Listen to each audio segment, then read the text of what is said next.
Digital తరగతులు వీక్షిస్తున్న విద్యార్థులకు స్వాగతం, సుస్వాగతం. ఈరోజు మనం ఫ్రెంచి విప్లవం అనే పాఠ్యాంశాన్ని గురించి తెలుసుకుందాం. ఇప్పటి వరకు ప్రపంచంలో సంభవించిన 4 విప్లవాలలో ఫ్రెంచి విప్లవం చాలా ముఖ్యమైనది. అమెరికా విప్లవం, ఇంగ్లాండ్ విప్లవం, రష్యా విప్లవం ప్రపంచానికి ప్రజాస్వామ్య ప్రభుత్వాలను అందించగా, ఫ్రెంచి విప్లవం మాత్రం సమాజంలో ఉన్న అసమానతలను తొలగించడానికి స్వేచ్ఛ, సమానత్వం, సౌభ్రాతృత్వం అనే ముఖ్యమైన అంశాలను ప్రపంచానికి అందించింది. కాబట్టి ఇది చాలా ముఖ్యమైన విప్లవంగా చెప్పుకోవచ్చు. దీని గురించి మరింత వివరంగా తెలుసుకుందాం. 16వ లూయి ఫ్రాన్స్కు చక్రవర్తి అయ్యే నాటికి ఆ దేశ కోశాగారం ఖాళీగా ఉంది. సుదీర్ఘ యుద్ధాలు, ముఖ్యంగా అమెరికా సంయుక్త రాష్ట్రాలు స్వాతంత్రం పొందడానికి ఫ్రాన్స్ సహాయం చేయడం వల్ల దేశ కోశాగారం ఖాళీ అయింది. అదేవిధంగా దేశ కోశాగారం ఖాళీ కావడానికి ఇంకో కారణం ఉంది. ఈ వీడియో చూడండి. పిల్లలు చూస్తున్నారు కదా, ఇది వర్సైల్స్ రాజభవనము ప్యారిస్ లో. దీన్ని చూసినట్లయితే ఇది అతి గొప్ప కట్టడంగా చెప్పుకోవచ్చు. ప్రపంచంలోనే అతి ఖరీదైన, విలాసవంతమైన రాజభవనంగా చెప్పుకోవచ్చు. దీని నిర్వహణ కోసము డబ్బు ఖర్చు పెట్టడం వల్ల రాజ్యం యొక్క కోశాగారం ఖాళీ అయింది. కోశాగారం ఖాళీ అవడం వల్ల ఆనాటి ఫ్రెంచి ప్రభుత్వం రోజువారీ నిర్వహణ ఖర్చులు, సైనిక ఖర్చులు, విశ్వవిద్యాలయాల ఖర్చులు భరించడానికి అదనపు పన్నులు పెంచాలని 16వ లూయి ఆనాటి ఫ్రాన్స్ చక్రవర్తి నిర్ణయించుకున్నాడు. కానీ ఆనాటి ఫ్రెంచి సమాజం అదనపు పన్నులను భరించే స్థితిలో లేదు. మళ్ళీ ఆనాటి ఫ్రెంచి సమాజం ఏ విధంగా ఉందో తెలుసుకుందాం. ఫ్రాన్స్ యొక్క సామాజిక ఆర్థిక స్థితిగతులు. మొదటి ఎస్టేట్, రెండవ ఎస్టేట్, మూడవ ఎస్టేట్. 18వ శతాబ్దంలో ఫ్రెంచి సమాజం 3 ఎస్టేట్లుగా విభజించి ఉంది.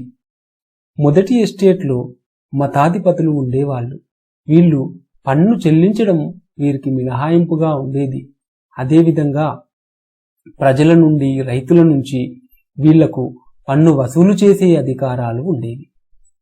రెండవ ఎస్టేట్, వీళ్లను కులీన వర్గం అంటారు. ఇందులో రాజకుటుంబీకులు మరియు పాలక వర్గం ఉండేది. వీరికి కూడా పన్ను చెల్లింపు నుంచి మినహాయింపు ఉండేది. వీరు కూడా ప్రజల నుంచి పన్నులు వసూలు చేసేవాళ్ళు. ఫ్రాన్స్లోని మొత్తం భూభాగంలో దాదాపు 60% భూభాగము మొదటి, రెండవ ఎస్టేట్ ఆధీనంలో ఉండేవి. ఇక ఫ్రాన్స్ సమాజంలోని మూడవ ఎస్టేట్, ఇందులో వ్యాపారస్తులు, న్యాయస్థాన అధికారులు, న్యాయవాదులు, రైతులు, భూములేని కూలీలు, కార్మికులు, సేవకులు, సమాజంలో మిగిలిన వర్గాల వాళ్ళు ఉండేవాళ్ళు. దేశ జనాభాలో మొత్తం వీళ్ళే ఉండేవాళ్ళు. వీళ్ళ యొక్క ముఖ్యమైన పనేంటి అంటే పన్నులు చెల్లించడం. టైత్ అనే పన్నును రైతుల దగ్గర నుండి చర్చి వసూలు చేసేది. టెయిలే అనే ప్రత్యక్ష పన్నును ప్రభుత్వం వసూలు చేసేది. పై పన్నులను మూడవ ఎస్టేట్ ప్రజలు చెల్లించేవాళ్ళు. ప్రభుత్వ బాధ్యతనంతా పన్నులు కడుతూ మూడవ ఎస్టేట్ ఒక్కటే మోసేది. అంటే భారాన్ని మొత్తం కూడా, పన్నుల భారాన్ని మూడవ ఎస్టేట్ ప్రజలు మాత్రమే భరించేవాళ్ళు. ఈ విధంగా ఫ్రాన్స్లోని మొదటి ఎస్టేట్, రెండవ ఎస్టేట్ వాళ్ళు మూడవ ఎస్టేట్లో ఉన్న సాధారణ ప్రజలను పన్నుల పేరిట పీల్చి పిప్పి చేసేవాళ్ళు. ఈ విధంగా పన్నులను కడుతూ భరించలేని స్థాయికి వచ్చినప్పుడు ప్రజలు ఎదురు తిరగడం నేర్చుకున్నారు. ఇది ఫ్రాన్స్లో విప్లవానికి కారణమయ్యింది అని చెప్పవచ్చు. ఫ్రాన్స్లో మూడవ ఎస్టేట్ ప్రజలు ప్రభుత్వానికి వ్యతిరేకంగా ఎదురు తిరగడానికి ముఖ్య కారణం మధ్యతరగతి వర్గం అభివృద్ధి చెందడం. 18వ శతాబ్దంలో వాణిజ్యం అభివృద్ధి చెందడంతో మధ్యతరగతి వర్గం అభివృద్ధి చెందింది. ఈ మధ్యతరగతి వర్గం స్వేచ్ఛ, సమానత్వం ఆధారంగా చట్టాలను రూపొందించాలని కోరింది. ముఖ్యంగా వీరిపై జాన్ లాక్, మాంటెస్క్యూ, రూసోల ప్రభావం ఎక్కువగా ఉంది. ఈ ప్రభావం ఏ విధంగా ఉందో ఒకసారి చూద్దాం.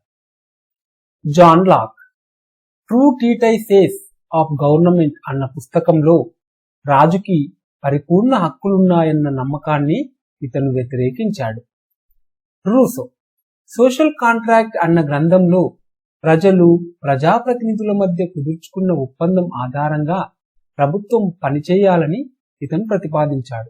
Montesquieu the spirit of laws అన్న పుస్తకంలో అధికారాన్ని శాసనసభ, కార్యనిర్వాహక వర్గం, న్యాయ వ్యవస్థల మధ్య విభజించాలని ప్రతిపాదించాడు.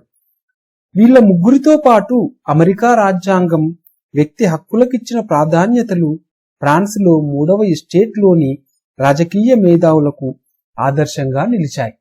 వర్సైల్స్ సమావేశం క్రీస్తు శకం 1789 మే 5న కొత్త పన్నుల ప్రతిపాదనను ఆమోదించడానికి 16వ లూయి ఎస్టేట్ జనరల్ను సమావేశపరిచాడు. మొదటి, రెండవ ఎస్టేట్లు ఒక్కొక్కటి 300 ప్రతినిధులను పంపించాయి. వీళ్ళు రెండు వైపులా ఎదురెదురుగా కూర్చున్నారు. మూడవ ఎస్టేట్కు చెందిన 600 మంది ప్రతినిధులు వెనక వైపు నిలబడవలసి వచ్చింది. మూడవ ఎస్టేట్లో కూడా సంపన్నులు, విద్యావంతులైన వాళ్లకే ప్రాతినిధ్యం దక్కింది. రైతాంగం, చేతివృత్తుల వారు, మహిళలకు శాసనసభలో ప్రవేశాన్ని తిరస్కరించారు. అయితే వాళ్ళ సమస్యలు, కోరికలను 40,000 ఉత్తరాల రూపంలో వాళ్ళ ప్రతినిధులు తీసుకొని వచ్చారు.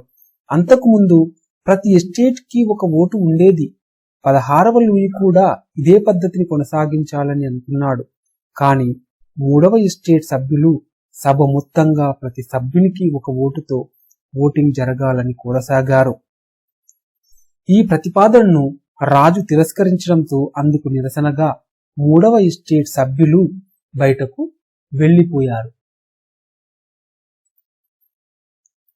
తాము ఫ్రెంచి దేశమంతటికీ ప్రాతినిధ్యం వహిస్తున్నామని మూడవ ఎస్టేట్ ప్రతినిధులు భావించారు.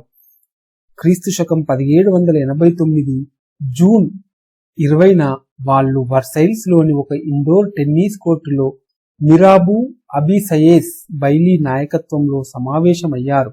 తమని తాము వాళ్ళు జాతీయ శాసనసభగా ప్రకటించుకున్నారు.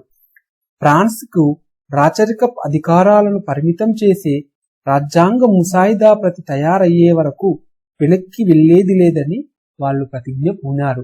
దీన్నే టెన్నిస్ కోర్టు ప్రతిజ్ఞగా చెప్పవచ్చు. టెన్నిస్ కోర్టులో సమావేశమైన జాతీయ శాసనసభ రాజ్యాంగ రూపకల్పనలో మునిగి ఉండగా ఫ్రాన్స్లో పరిస్థితులు అతలాకుతలంగా మారాయి. తీవ్ర చలిగాళ్ల వల్ల పంటలు పండలేదు. దీంతో రొట్టెల ధర పెరిగింది. రొట్టెల వ్యాపారులు రొట్టెలను నిల్వ చేయడం ప్రారంభించారు.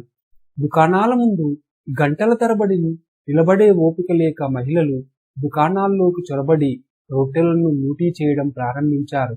దీంతో 16వ లూయి ప్రజలపై దాడి చేయడానికి సైన్యాన్ని సమాయత్తం చేయసాగాడు.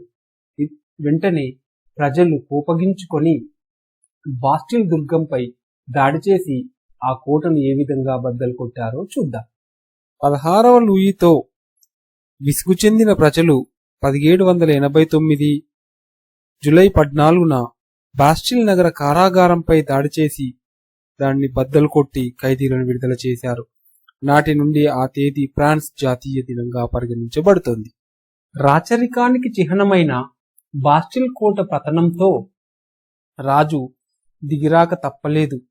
ప్రజల తిరుగుబాటును చూసిన లూయి చివరకు జాతీయ శాసనసభను గుర్తిస్తున్నట్లు ప్రకటించాడు. బాస్టిల్ కోట పతనంతో 14 జూలై 1789వ తేదీని ఫ్రాన్స్ జాతీయ దినంగా ప్రకటించారు. 1789 ఆగస్టు 4న పన్నులను, వెట్టి చాకిరీకి సంబంధించిన ఫ్యూడల్ వ్యవస్థను రద్దు చేస్తూ శాసనసభ ఆదేశాలను జారీ చేసింది. మత గురువులు తమ ప్రత్యేక హోదాను వదులుకున్నారు. చర్చి ఆధీనంలో ఉన్న భూములను జప్తు చేయడం జరిగింది. ఈ విధంగా 14 జూలై 1789న ఫ్రాన్స్ రాచరిక సంఖ్యలను తెలుపుకున్నది అని చెప్పుకోవచ్చు. మూల్యాంకనం. ఫ్రెంచి సమాజం ఎన్ని వర్గాలుగా విభజితమై ఉండేది? మూడవ ఎస్టేట్ ప్రజలు టెన్నిస్ కోర్టులో ఎందుకు సమావేశమైనారు?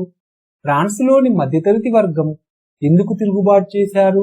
బాస్టిల్ కోట పతనం ఫ్రాన్స్లో ఏ విధమైన మార్పును తెచ్చింది? పిల్లలు, ఇంతవరకు మీరు ఫ్రెంచి విప్లవం అనే పాఠ్యాంశంలో మొదటి భాగాన్ని గురించి సవివరంగా తెలుసుకున్నారు. ఇంకో వీడియోలో రెండో భాగం గురించి తెలుసుకుందాం. అంతవరకు సెలవు.